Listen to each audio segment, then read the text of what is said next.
नमस्कार. तुम्ही पाहत आहात सम्यक क्रांती यूट्यूब चॅनल माधव गायकवाड.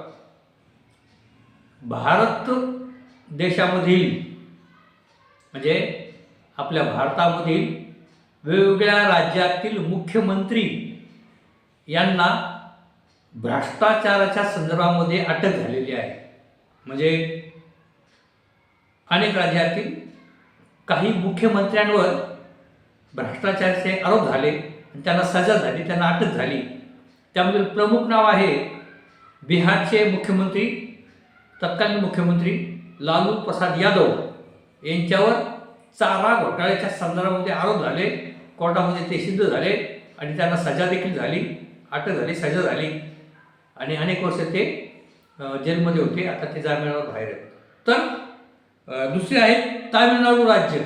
या तामिळनाडू राज्यातील दोन मुख्यमंत्री म्हणजे एक जयललिता यांच्यावर देखील भ्रष्टाचाराचे आरोप झाले, त्यांना अटक झाली होती. आणि त्याचप्रमाणे त्यांचे प्रतिस्पर्धी करुणानिधी यांना देखील भ्रष्टाचाराच्या संदर्भात अटक झाली होती. त्याचप्रमाणे झारखंड या राज्याचे मुख्यमंत्री म्हणून सोबू सोरेन यांना देखील अटक झाली होती, त्यांना सजा झाली होती. त्यांचा मुलगा परत मुख्यमंत्री झाला, त्यांना देखील अटक झाली होती भ्रष्टाचाराच्या संदर्भामध्ये. आणि अलीकडच्या काळामध्ये दिल्लीचे मुख्यमंत्री अरविंद केजरीवाल यांना देखील भ्रष्टाचाराच्या संदर्भामध्ये अटक झालेली होती. तर अशा पद्धतीचे काही मुख्यमंत्र्यांची नावं मी घेतलेले. तर आपल्याला काही मुख्यमंत्री वेगवेगळ्या राज्याचे जे मुख्यमंत्री होऊन गेले त्यांची काही नावं माहीत असतील तर आपण माझ्या कमेंट्स बॉक्समध्ये लिहा. आणि त्याजवळ मंत्रिमंडळातील अनेक मंत्र्यांना आणि अनेक आमदार खासदारांना देखील भ्रष्टाचार संदर्भात अटक झालेले हे आपण वारंवार पाहत आहोत. आता आपण विचार करू महाराष्ट्राचा. तर महाराष्ट्रातील आपण विशेषतः माननीय शरद पवार यांचा परिवार, कारण माननीय शरद पवार हे मुख्यमंत्री असताना त्यांच्यावर अनेकदा आरोप झालेले आहेत, वेगवेगळ्या पद्धतीचे आरोप केलेले आहेत. अत्यंत मोठ्या मोठ्या व्यक्तींनी शरद पवार साहेबांवर आरोप केलेले आहेत. विशेषतः भारतीय जनता पार्टीने जास्त मोठ्या प्रमाणात माननीय शरद पवार व त्यांच्या परिवारावर भ्रष्टाचाराचे आरोप केलेले आहेत. म्हणजे गोपीनाथ मुंडे साहेबांपासून ते अगदी किरीट सोमय्या आणि त्याच्या अनेक छोट्या मोठ्या लोकांनी माननीय शरद पवार साहेब व त्यांच्या परिवारावर भ्रष्टाचाराचे आरोप केलेले आहेत. विशेषतः हे जे किरीट सोमय्या आहेत ते फारच आग्रह आणि फार त्यांनी धाडीच्या आणि मी पवार कुटुंबियातील कुणाला ना कुणाला तरी जेलमध्ये पाठविलं असं ते वारंवार सांगत असेल की किरीट सोमय्या. आणि मग ते सरकारी अधिकारी होते गोरा खैरनार म्हणून, त्यांनी देखील अनेक आरोप केले होते माननीय शरद पवार साहेबांवर. एवढंच कशाला, महाराष्ट्राचे सध्याचे मुख्यमंत्री देवेंद्र फडणवीस साहेब यांचा तो एक डायलॉग सतत आपल्याला कधीतरी समाज माध्यमावर ऐकायला तो चक्की पिशिंग पिशिंग पिशिंग म्हणजे. तर अशा पद्धतीचे पवार कुटुंबियावर आणि स्वतः पवार साहेबांवर मोठे पवार, छोटे पवार, त्यांचे नातवंड आणि त्यांच्या कुटुंबावर असा वेगवेगळ्या त्यांच्या कंपन्यांवर आरोप झालेले आहेत. मग त्याच्यामध्ये रोहित पवार असतील, अजित पवार असतील यांची अनेकदा अशी भ्रष्टाचाराच्या संदर्भामध्ये आरोप झालेले आहेत. एवढंच कशाला, भारत देशाचे सर्वोच्च नेते आणि भारत देशाचे आदरणीय पंतप्रधान साहेब यांनी देखील एका सभेमध्ये महाराष्ट्राचा आणि पवार कुटुंबियांचा उल्लेख करून सिंचन घोटाळा झालेला आहे अशा पद्धतीचं आपल्या भाषणामध्ये जाहीरपणे सांगितलं होते. आणि त्यावेळेला अनेक लोकांना वाटलं की आता पंतप्रधान जर सिंचन घोटाळ्याच्या संदर्भामध्ये बोलतात तर निश्चितपणे अजित पवार यांना सजा होईल, अटक होईल.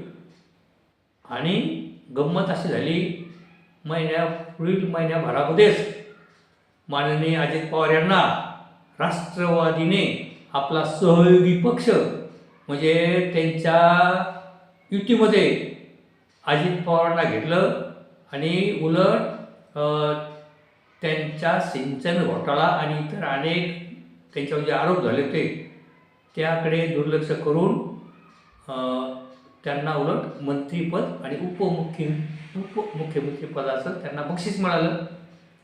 तर अशा पद्धतीने जर अत्यंत मातबर अशा वेगवेगळ्या राज्यातील मुख्यमंत्र्यांना अटक होऊ शकते, परंतु माननीय शरद पवार व त्यांच्या कुटुंबियांवर वारंवार अनेकांनी भ्रष्टाचाराचे आरोप केलेत, परंतु त्यांना बाकी अटक झालेली नाही, ही वस्तुस्थिती आहे. आणि जर पवार कुटुंबियांच्यामध्ये कुणाला जर अटक झाली असेल, जर कुणाला माहीत असेल तर त्यांनी माझ्या कमेंट्स बॉक्समध्ये लिहा. परंतु आतापर्यंत पवार कुटुंबियांच्या माझ्या माहितीप्रमाणे त्यांना कुठल्या पद्धतीची अटक झालेली नाही, म्हणजे भ्रष्टाचाराच्या संदर्भामध्ये. तर अशा पद्धतीने एक किती मोठी शक्ती आहे माननीय पवार साहेब व त्यांच्या कुटुंबियांची.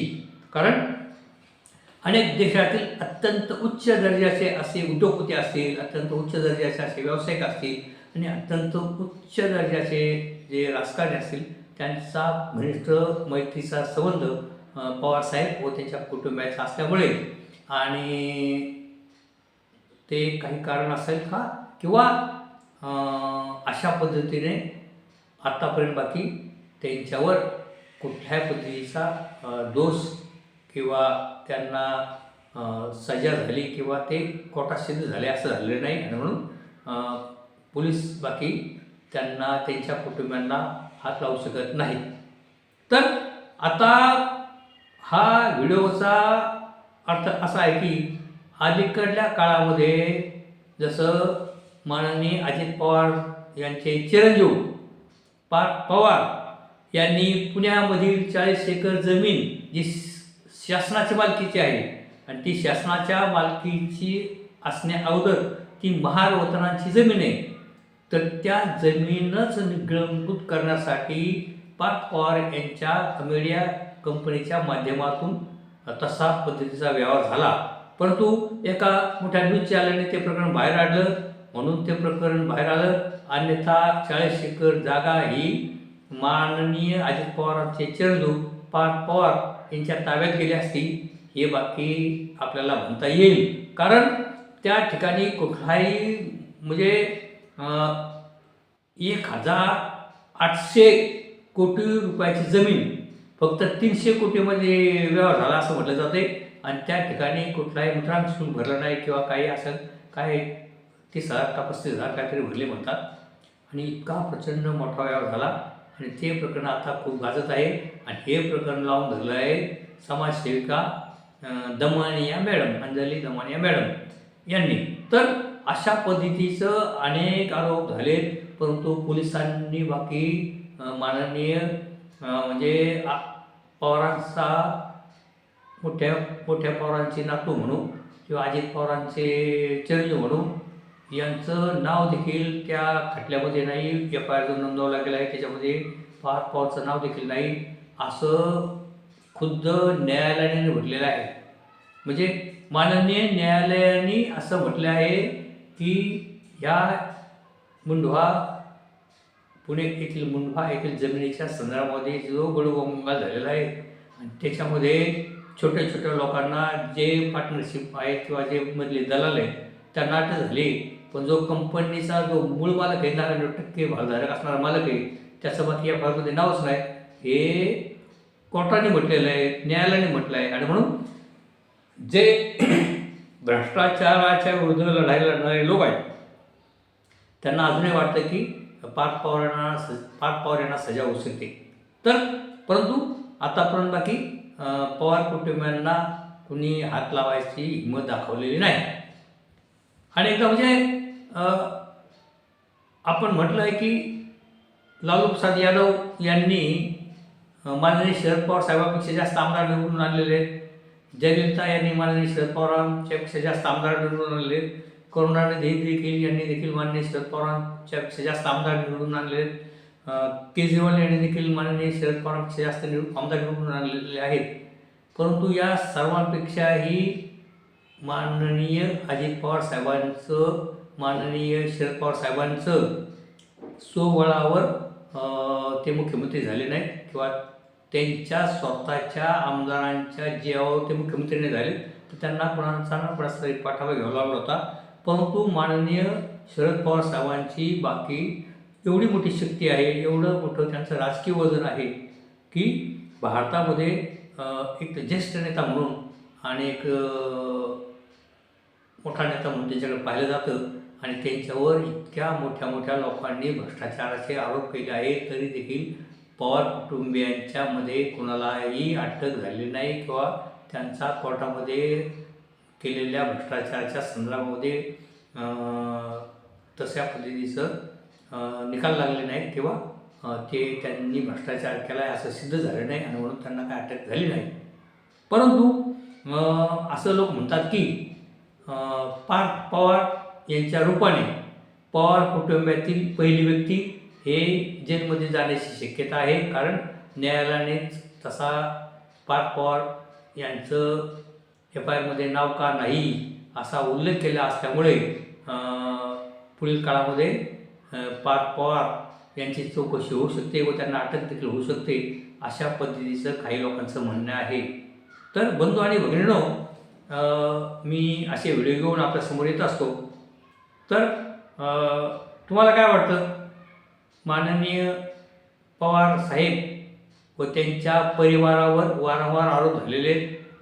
मध्यंतरीच्या काळामध्ये रोहित पवार जे आमदार आहेत त्या रोहित पवारांच्या देखील कंपन्यांच्या संदर्भामध्ये त्यांच्या कंपन्यांवर देखील असेच आरोप झालेले आहेत आणि त्यावेळेला देखील लोकांचं असं काय म्हणणं होतं की रोहित पवारांना अटक होईल, पण रोहित पवारांना काय अटक झाली नाही.